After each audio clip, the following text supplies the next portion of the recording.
Renungan Pagi Menjadi Putra dan Putri Allah oleh Ellen G. White, 12 April 2021. Mari kita berdoa. Bapa kami yang di sorga, Allah pencipta langit dan bumi, laut dan segala isinya, Allah yang maha besar, maha kuasa, sumber segalanya, yang kami sembah selalu melalui anak-Mu yang tunggal, Yesus Kristus. Terpujilah Yesus, anak Allah yang maha tinggi, yang adalah penolong dan penghibur kami. Pada pagi hari ini kami bersyukur boleh bangun dan berbakti dan sebagaimana membaca dan mendengarkan nasihat firman-Mu. Kiranya ini menjadi pembaharuan bagi hidup kami. Beserta kami sepanjang perbaktian ini, kehendak-Mu yang jadi, ampun kami akan dosa dan salah, karena kami berdoa hanya dalam nama anak Allah yang tunggal, Yesus Kristus, yang adalah Tuhan dan Juru Selamat kami. Amin. Renungan hari ini akan dibacakan oleh Ibu Vera Mandang. Silahkan, Ibu Vera. Selamat pagi. Renungan pagi ini 12 April 2021. Berjudul, kita harus mengambil waktu berpikir tentang Allah. Ayat inti ini diambil dari Mazmur 46 ayat 11.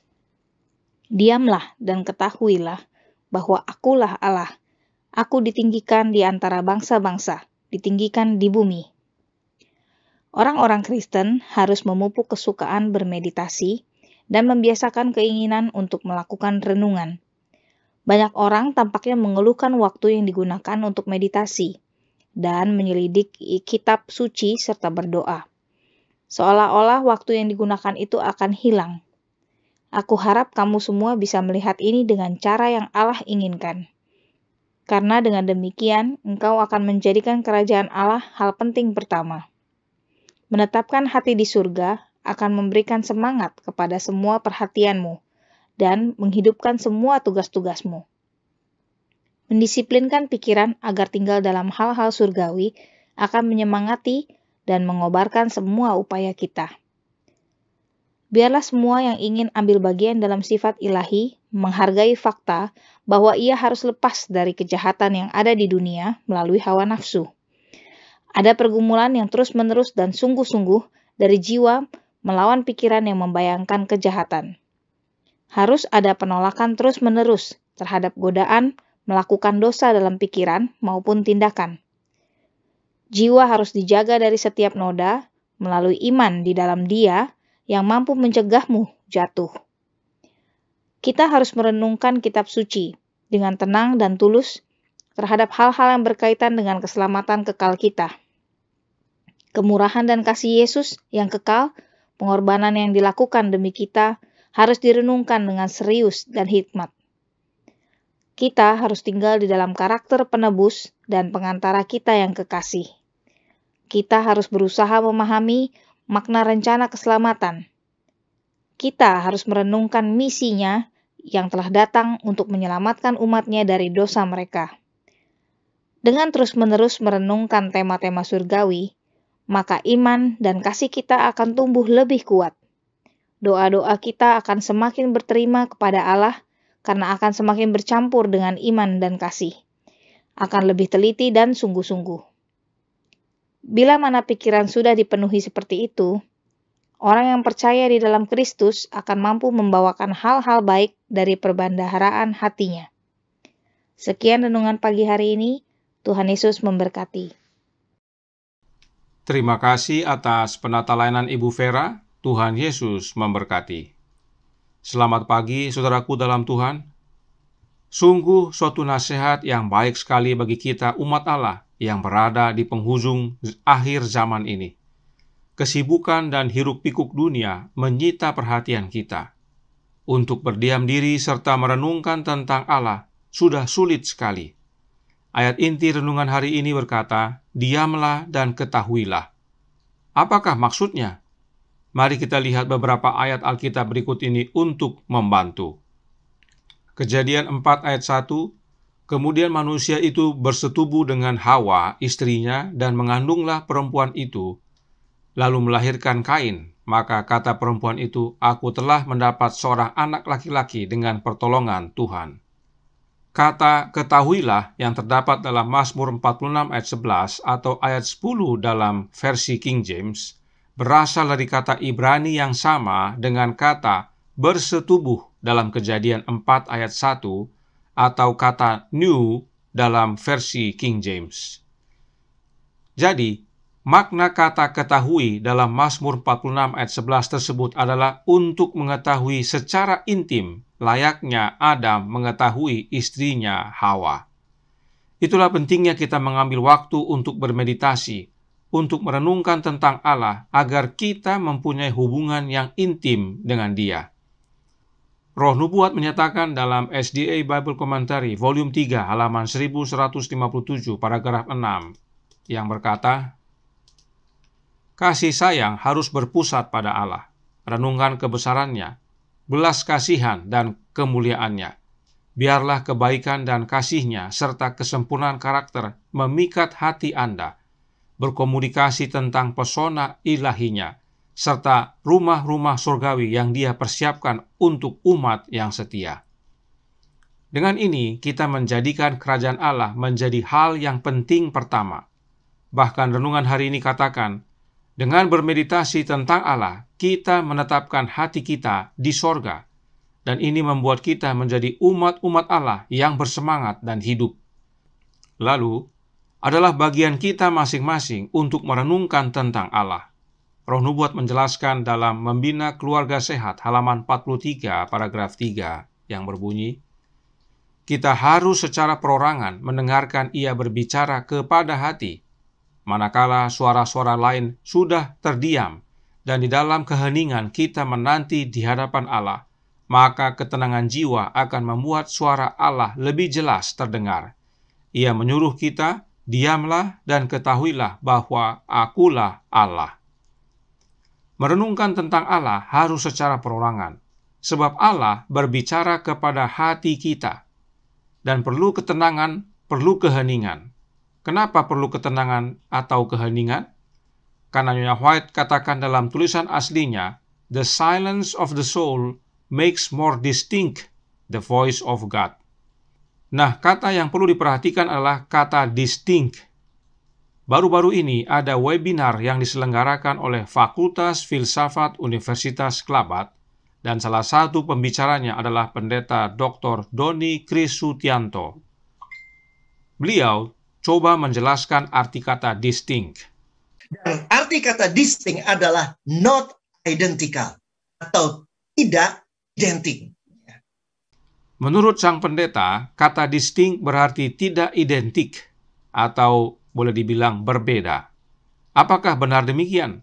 Mari kita lihat kamus Webster yang menurut Pendeta Doni digunakan oleh Nyonya White. Kata distinct mempunyai 4 makna, namun umumnya yang sering digunakan adalah yang pertama dan kedua. Yang pertama artinya berbeda, dan yang kedua bermakna jelas. Jadi, makna kata distinct bukan hanya tidak identik atau berbeda, tetapi juga jelas. Mengapa saya perlu sampaikan ini? Karena penjelasan sang pendeta belum menyatakan kebenaran yang sesungguhnya. Karenanya dalam waktu tidak lama lagi, kami akan merilis tanggapan kami terhadap webinar tersebut, sehingga bagi mereka yang rindu akan kebenaran sejati, boleh mendapatkannya. Sebab cara belajar yang sang pendeta sajikan bukanlah yang Roh Nubuat nasihatkan. Hati-hati, karenanya jangan lewatkan tanggapan tersebut. Nah, makna yang mana yang digunakan oleh IPH untuk kata distinct? Mari kita kembali ke kutipan sebelumnya. IPH menerjemahkan kata distinct dengan kata jelas. Dan memang benar, saat kita menjauh dari hiruk-pikuk dunia, mengambil waktu tenang dan hening, adalah agar jiwa kita dapat mendengarkan suara Allah lebih jelas dan bukan lebih berbeda. Dan inilah kehidupan Yesus saat di dunia ini. Masih dalam halaman yang sama, Nyonya White menyatakan, Membina Keluarga Sehat halaman 43, paragraf pertama.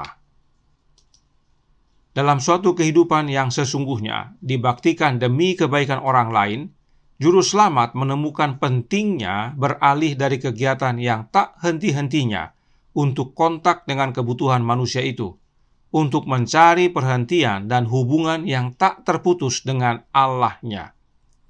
Jadi, saat Yesus hidup di dunia ini, dia menemukan pentingnya untuk mengasingkan diri dari kegiatan yang tidak ada henti-hentinya, agar dapat memiliki hubungan yang tidak terputus dengan Allah-nya.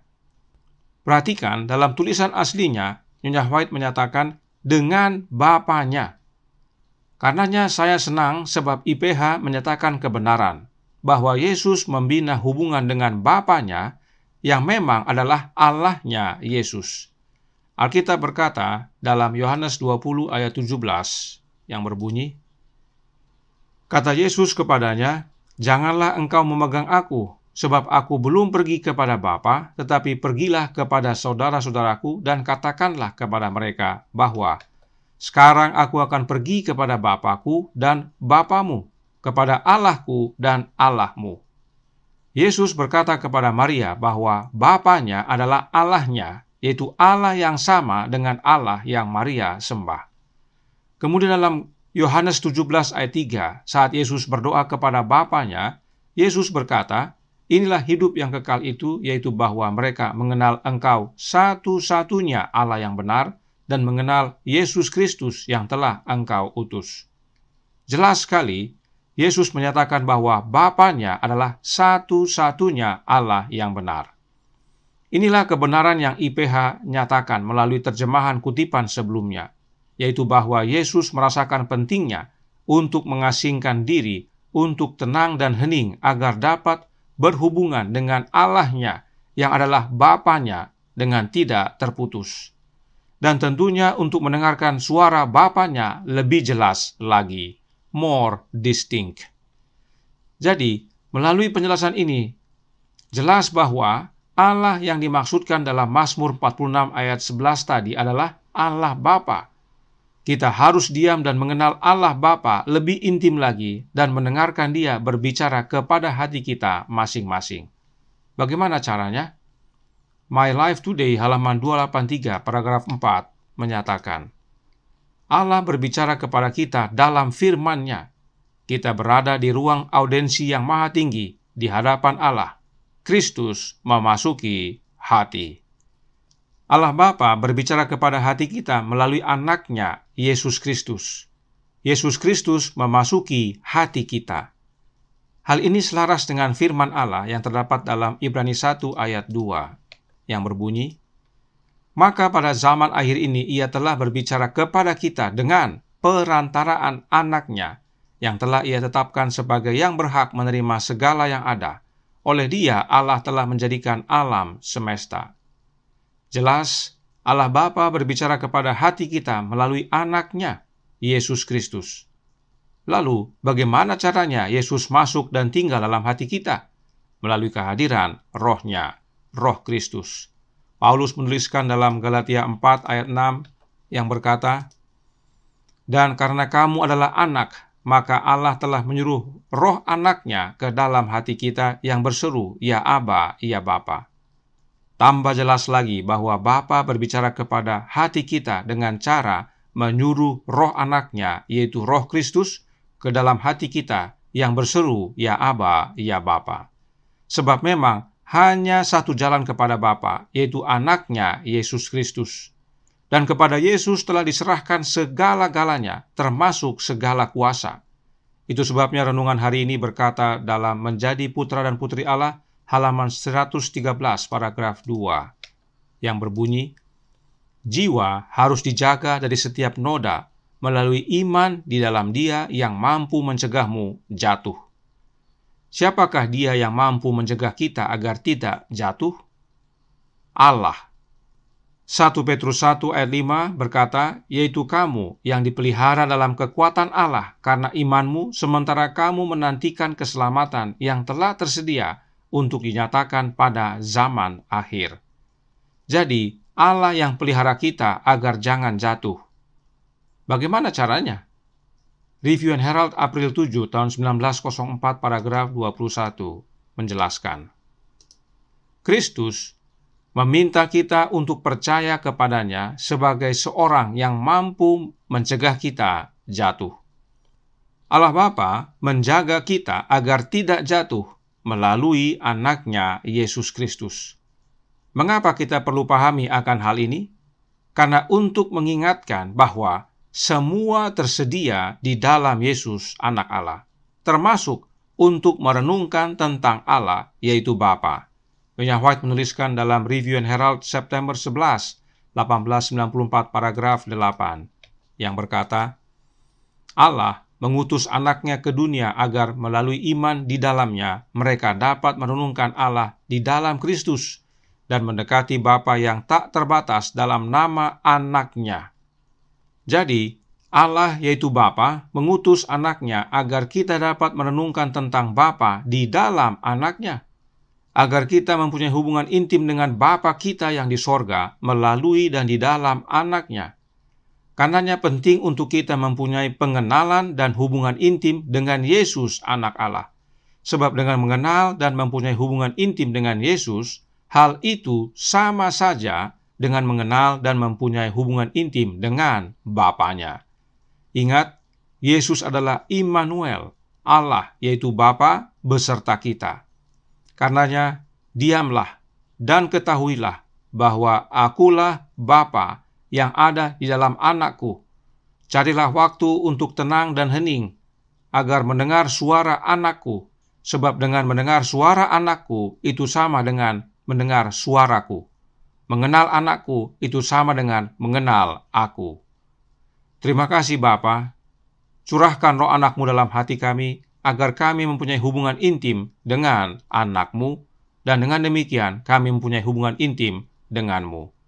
Tuhan memberkati, saya bawa dalam nama Yesus. Amin. Mari kita berdoa.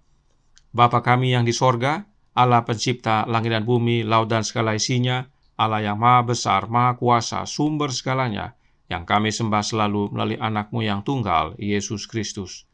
Terima kasih atas nasihat yang indah pagi hari ini, agar masing-masing kami mengasingkan diri, mencari waktu tenang dan hening, untuk mengetahui tentang Allah, merenungkan tentang Allah, lebih intim. Dan itu hanya dalam nama Yesus, di dalam anakmu, Yesus Kristus. Tolong kami ya Bapa, curahkan roh anakmu dalam hati ini, kehendakmu yang jadi, ampun kami akan dosa dan salah, karena kami berdoa hanya dalam nama anakmu yang tunggal, Yesus Kristus, yang adalah Tuhan dan Juru Selamat kami. Amin.